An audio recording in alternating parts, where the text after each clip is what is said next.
Hello, my name is Edwin, and today I will be sharing with you our design brief. The urban heat island effect, the urban microclimate, and vegetation as a mitigation strategy are still relatively unknown to the people. This lack of awareness forms the basis of your assignment, which is Duurzaam Den Haag aims to implement greenery within the city of The Hague and requires assistance in the form of a design solution. To come up with constraints and criteria for this solution, we formulated two research questions. Firstly, what is the opinion of citizens or frequent visitors of the city of The Hague on urban greenery? And secondly, in what form can greenery be implemented in the center of The Hague to satisfy the frequent users? We use three different methods for gathering this data. Firstly, an online questionnaire. Secondly, observational research we did in the city center of The Hague. And thirdly, scenario testing in the form of short interviews. Um, the complete results of these three researches can be found in our final report. In this presentation, we will share some interesting insights. For instance, most respondents would rather take part in making their own living space greener as opposed to their local neighborhood or public areas. Also, the most popular green implementations are trees and flowers, even though males tend to prefer landscape that contains grass. At the same time, women rarely choose grass, finding it annoying. Onto some key elements of the research.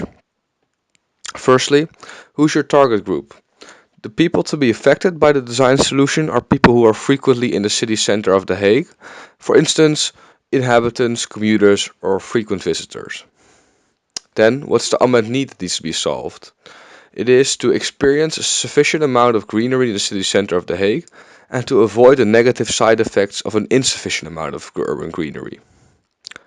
Moving on to the objective, which is to implement different kinds of greenery strategically in the city center in order to enhance the experience of the visitors or inhabitants of the city center and moreover decrease the effects of the urban heat island effect significantly.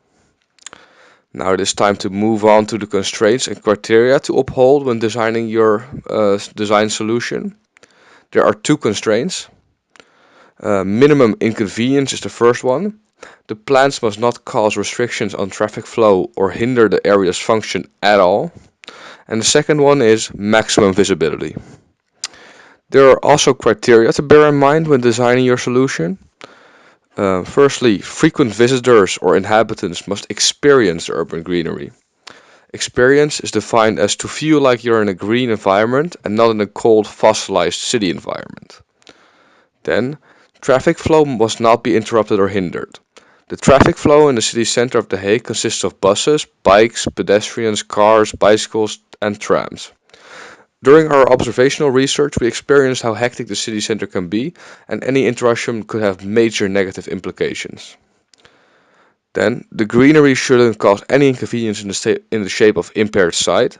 This is mainly for safety reasons. The traffic should naturally be visible at all times, and also impaired sight at night can create a dangerous atmosphere. Then a good maintenance system is needed. The vegetation will be situated in a busy area and must therefore not cause any inconvenience in the form of organic waste.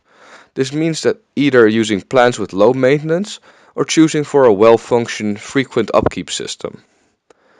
It also must be appealing to the entire age range, and all implementations must be safe and resilient to extreme weather as storms. Thank you for listening.